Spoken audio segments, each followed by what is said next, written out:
Taxi driver refuses Ronaldo a ride. What Ronaldo does next goes viral. How will this story unfold? To find out, watch the video to the end. But first, please subscribe to my channel and turn on notifications to get more stories like this. In a bustling European city, Marco, a cynical and arrogant taxi driver, believed that wealth and status determined a person's worth. He had spent years turning away customers he deemed unworthy, refusing to give rides to people based on their appearance, background, or perceived value. Marco thrived on his false sense of power, treating customers with disdain and humiliating those he considered beneath him. One evening, as the city pulsed with the energy of the night, Marco cruised the streets in his sleek, black taxi. He scanned the sidewalks, his eyes sharp and calculating, looking for the right type of fare. He passed by the hailing hands of the ordinary, the unexceptional, the ones he assumed couldn't afford his premium service. As he turned a corner, he spotted a man in casual attire, waiting for a taxi. The man was dressed simply in a hoodie and jeans, his face obscured by the shadow of his hood. Marco barely glanced at him before shaking his head in dismissal, a smirk of disdain curling his lip. He pulled up beside the man, lowering his window just a crack. "Sorry, not taking fares right now," he lied smoothly, his voice dripping with condescension. "Try another taxi." The man stepped closer, his face coming into the light. "Please, I really need to get to my hotel. I've been waiting for a while." Marco's eyes narrowed as he took in the man's features. There was something vaguely familiar about him, but he couldn't quite place it. Not that it mattered. To Marco, this man was just another nobody, someone beneath his notice. "Tough luck," Marco sneered. "Should have thought of that before you decided to dress like a bum. Now get lost. I've got real customers to find." With that, he sped off, leaving the man standing on the curb, a look of shock and disbelief on his face. What Marco didn't realize was that the man he had so rudely dismissed was none other than Cristiano Ronaldo, one of the world's most famous and respected football players. He had unwittingly snubbed a global icon, a man beloved by millions, and he had done it in full view of a growing crowd of onlookers, many of whom had recognized Ronaldo instantly. They murmured amongst themselves, some shaking their heads in disgust at Marco's behavior, others pulling out their phones to capture the unbelievable moment. Marco, oblivious to the storm he had just unleashed, drove on into the night, his arrogance intact. He had no idea that his actions were about to set in motion a chain of events that would change his life forever. For Ronaldo, the encounter was a revelation. As he stood there on the sidewalk, watching Marco's taxi disappear into the traffic, he felt not anger, but a profound sense of disappointment. Disappointment in a world where a person's worth could be so easily dismissed, where kindness and decency could be so readily abandoned. But rather than dwelling on the negative, Ronaldo saw an opportunity to turn this moment of humiliation into something much greater, something that could make a real difference in the lives of others. As he pulled out his phone and began to make calls, a plan started to form in his mind. A plan that would expose the ugly face of prejudice and show the true power of compassion. Little did Marco know, but his fate had just been sealed. The wheels of change were in motion, and nothing would ever be the same again. Ronaldo's mind raced as he walked away from the taxi stand. He had encountered prejudice before, but something about this moment struck a chord. Perhaps it was the callousness in Marco's voice, or the way the other passengers had lowered their eyes, too uncomfortable to intervene. As he walked, Ronaldo noticed the signs of a community in need. Rundown buildings, shutter shops, people huddled on street corners. This was a neighborhood that had been forgotten, left to fend for itself. An idea began to form in Ronaldo's mind. What if he could use this moment, not for personal retribution, but to shine a light on the larger issues at play? What if he could turn Marco's prejudice into a catalyst for change? He pulled out his phone and started making calls. First, to his team, he would need their help to pull this off. Then, to local community leaders, he wanted to understand the challenges they faced and how he could help. As he spoke, Ronaldo could feel the energy building. People were excited, eager to be a part of something bigger. They shared stories of their own struggles, of the systemic inequalities that had held their community back for so long.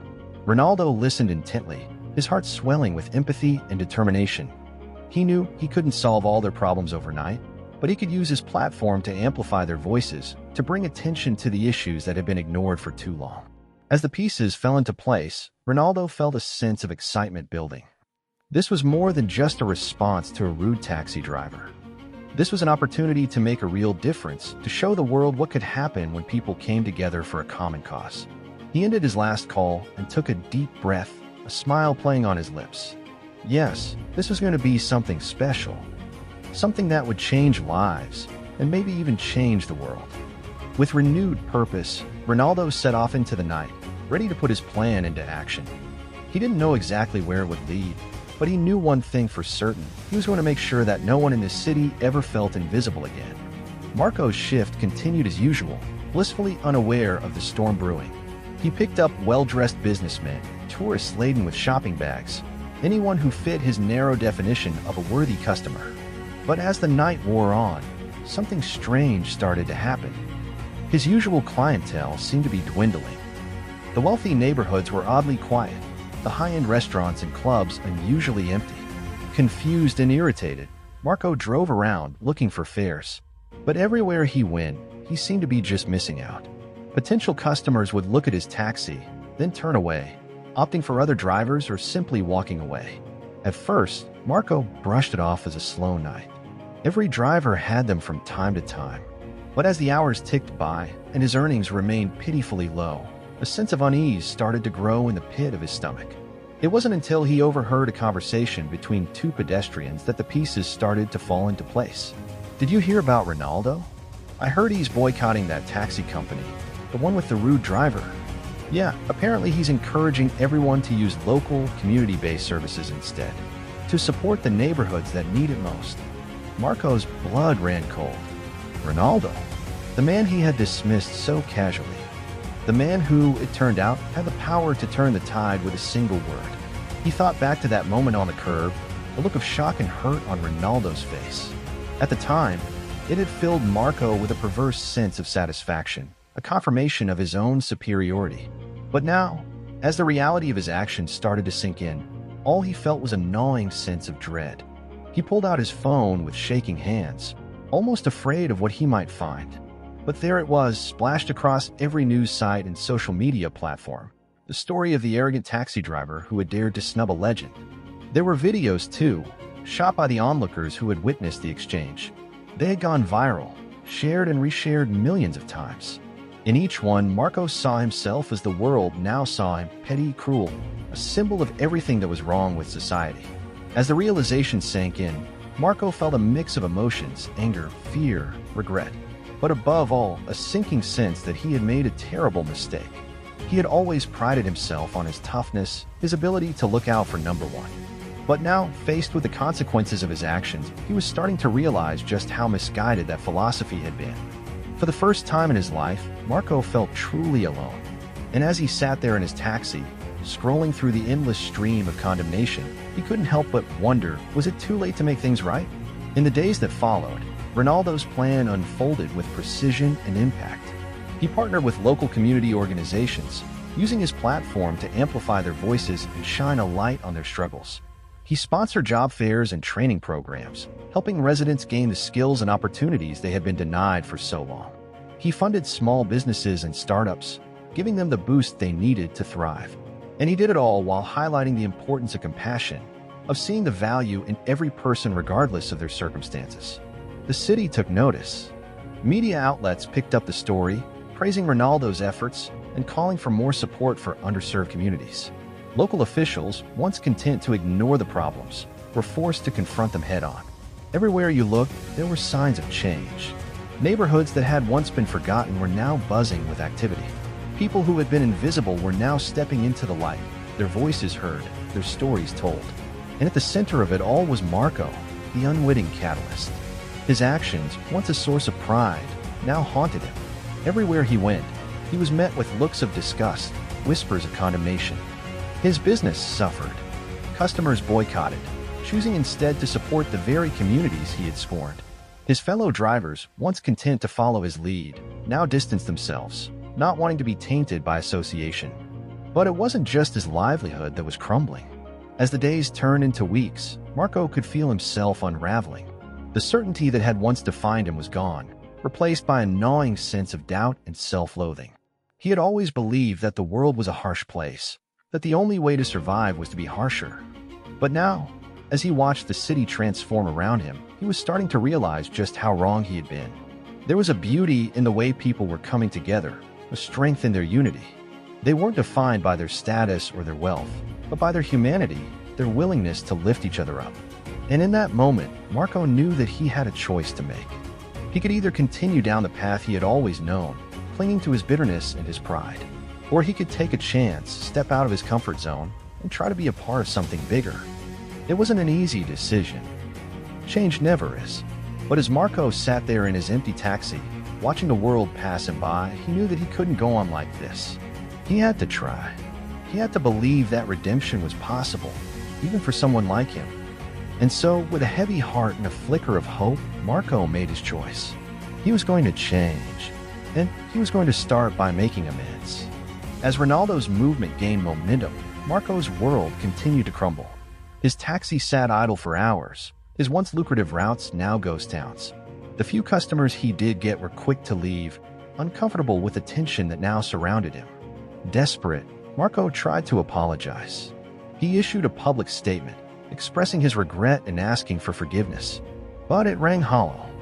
After all, he wasn't apologizing for his prejudice, but for the consequences of getting caught. Meanwhile, the city was changing. The neighborhoods Marco had once dismissed were coming to life, bustling with new energy and purpose.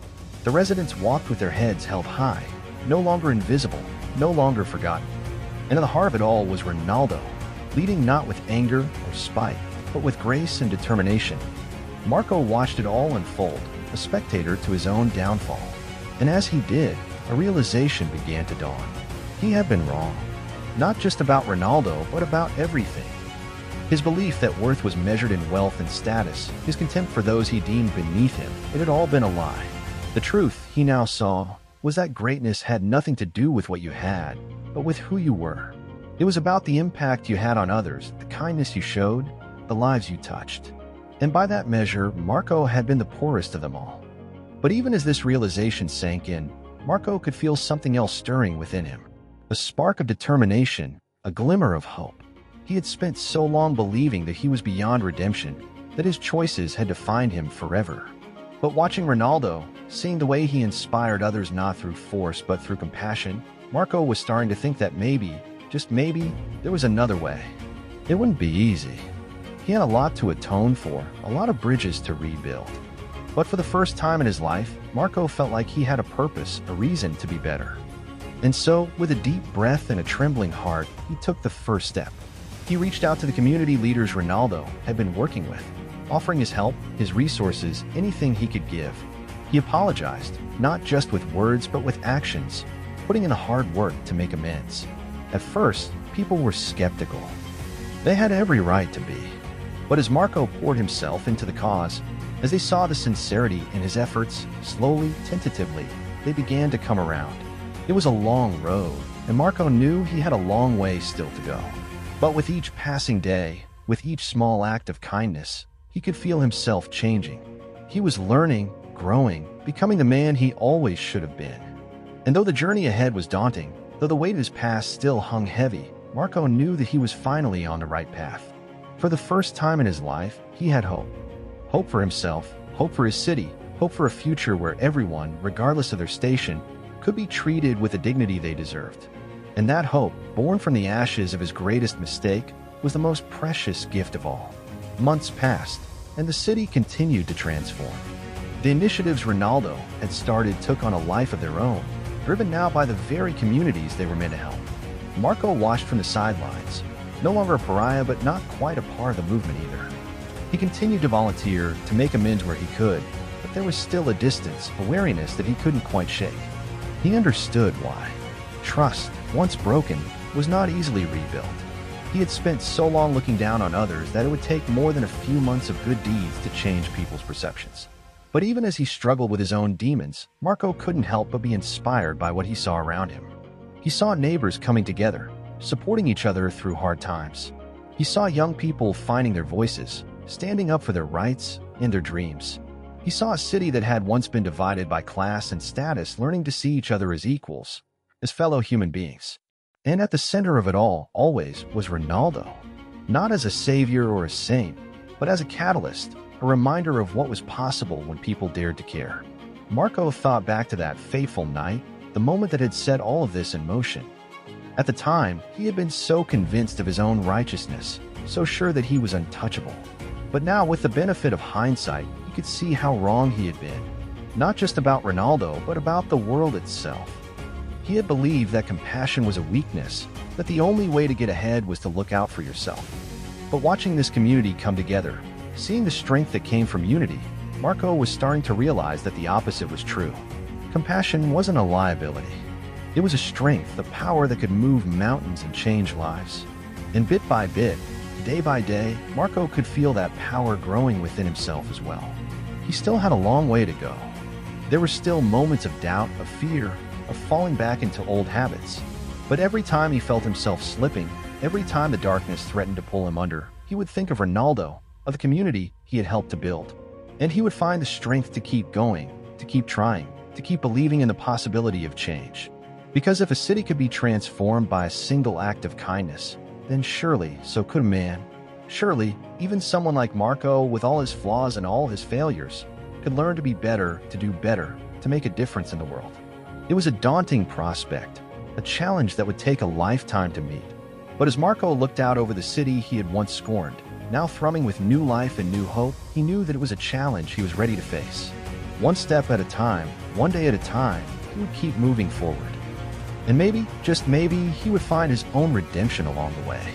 The year to the day after that fateful encounter, Ronaldo returned to the city. His visit was low-key, no press, no fanfare. He wanted to see for himself how things had changed. As he walked the streets he had once tried to help, he was amazed by what he saw.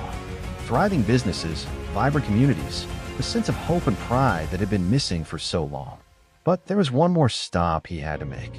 He found Marco where he knew he would be volunteering at a local youth center, teaching a group of kids the basics of business.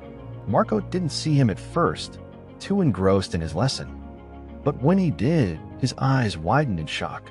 Ronaldo approached, a smile on his face.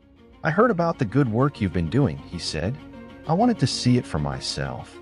Marco was speechless. After everything that had happened, after everything he had done, Ronaldo was here, talking to him like an equal. "I don't know what to say," Marco stammered. "I'm so sorry for how I treated you, for how I treated everyone." Ronaldo placed a hand on his shoulder. "I know," he said, "and that's why I'm here. Not to judge you for your past, but to acknowledge your present." He looked around at the kids, at the community center, at all the signs of positive change. "This," he said, "is your true legacy. Not the mistakes you made, but the choice you made to learn from them, to grow, to become better." Marco felt tears welling in his eyes. For so long, he had defined himself by his worst moments. But now he was starting to see himself through a different lens, not as a cautionary tale, but as a story of redemption. "Thank you," he said, his voice thick with emotion, "for everything. For giving me a chance to make things right." Ronaldo smiled. "Everyone deserves a second chance," he said. "The question is, what will you do with it?" Marco looked around at the kids who were watching this exchange with wide, curious eyes. Kids who came from the same streets he had once dismissed, who faced the same challenges he had once ignored. And he knew in that moment exactly what he would do. "I'll make it count," he said, his voice steady with conviction. "I'll keep working, keep trying to be better. Not just for myself, but for them, for everyone." Ronaldo nodded, his eyes shining with approval. "I know you will," he said, "and I'll be here, cheering you on every step of the way." With that, he turned to leave, ready to slip back into the city that had called him here. But before he did, he paused, looking back at Marco one last time. "You know," he said, "when I first met you, I thought you were just another jaded cynic. Someone who had given up on the world and on himself." Marco flinched, remembering the man he had been, the man he had thought he would always be. But Ronaldo wasn't finished. "But now," he said, "I see something different. I see a man who's brave enough to change, to admit his mistakes and try to make them right. And that, Marco, that takes real strength. Real courage." Marco swallowed hard, the words hitting him like a physical blow. But it was a good pain, a healing pain, the pain of growth and transformation. "I won't let you down," he said, his voice barely above a whisper. "I promise." Ronaldo smiled, a smile that seemed to light up the room. "I know you won't," he said, "because you're not just changing your own life, Marco. You're changing the world. One kid, one community, one act of kindness at a time." And with that, he was gone, leaving Marco standing there amidst the bustling activity of the youth center, his heart full to bursting. He looked around at the kids who were now clamoring for his attention, eager to learn, to grow, to seize the opportunities that had once seemed so far out of reach. And he knew, with a certainty that he had never felt before, that this was where he belonged. This was his calling, his chance to make a real difference. Not as a taxi driver, but as a mentor, a guide, beacon of hope for a new generation. It wouldn't be easy. There would be setbacks, challenges, moments of doubt and fear. But Marco was ready. Ready to face whatever lay ahead, ready to keep pushing, keep striving, keep believing in the power of change. Because he had seen firsthand what that power could do. He had seen a city reborn, a community transformed, all because of one man's choice to meet hatred with love, prejudice with compassion. And if Ronaldo could do that, if he could spark a revolution with a single act of grace, then Marco knew that he could too. One step at a time, one day at a time, one person at a time. Starting now. Starting here. Starting with the kids who looked up to him, who saw in him not just a teacher, but a hero. A hero who had once been lost, but who had found his way back to the light. A hero named Marco, the taxi driver who had learned to dream again. Years passed, and the story of Ronaldo and the taxi driver became a local legend. It was a tale told in schools and community centers, a reminder of the power of compassion and the potential for change. Marco became a leader in his community, a champion for the underdog. He used his business savvy to help others start their own enterprises, to create opportunities where there had once been none. And whenever he told his story, he always made sure to emphasize the most important part, not the fall, but the rising. Not the mistake, but the lesson. Because that, he had learned, was what true greatness was all about. Not a life free of errors, but a life lived in the constant pursuit of better. Ronaldo's visit had been brief, but its impact had been lasting. It had shown Marco that redemption was always possible, that no one was beyond hope. And it had shown the city that heroes came in all forms, not just in sports jerseys or business suits, but in the everyday acts of kindness and compassion that lifted us all. In the end, that was the true legacy of that fateful encounter. Not a tale of revenge or retribution, but a testament to the transformative power of empathy. A reminder that, in a world so often divided, our greatest strength lies in our ability to see the humanity in each other. And a call to action to each and every one of us to be the change we wish to see. For if a simple act of rudeness could set in motion a chain of events that transformed a city, imagine what a lifetime of compassion could do. That was the lesson Marco carried with him, the lesson he passed on to all who would listen. And it was a lesson that, in the end, had the power to change the world. For in the quiet moments, in the spaces between the triumphs and the setbacks, Marco could still feel the echo of that fateful night. The night when two paths had collided, when a choice had been made that would reshape the course of countless lives. He could still see the look on Ronaldo's face, the hurt and the disappointment, the flicker of something that might have been pity. And he could still feel the shame, the regret, the desperate wish to take it all back, to start again, to be better. But most of all, he could feel the gratitude. The deep, overwhelming sense of thankfulness for the man who had seen past his mistakes, who had given him a chance to change, to grow, to become the person he was always meant to be. Because in the end, that was what Ronaldo had given him. Not just a second chance, but a new beginning. A fresh start, a blank page on which to write a different story. A story of hope, of redemption, of the endless possibilities that arise when we dare to believe in each other. And as Marco looked out over the city he loved, the city he had helped to build, he knew that this story was only just beginning. There would be more challenges, more obstacles, more moments when the old fears and doubts would threaten to pull him under. But he also knew that he would never face them alone. That he had an entire community at his back, a network of support and love that would catch him if he fell, that would lift him up and carry him forward. And he had Ronaldo, the man who had started it all, who had lit the spark that had set Marco's soul ablaze. The man who had shown him that greatness was not a destination, but a journey. A constant striving, a never-ending quest to be better, to do better, to leave the world a little brighter than we found it. That was the legacy of the taxi driver and the football star. That was the promise they had made to each other and to the world. And as Marco stepped out into the sunlight, ready to face another day, he knew that it was a promise he would keep.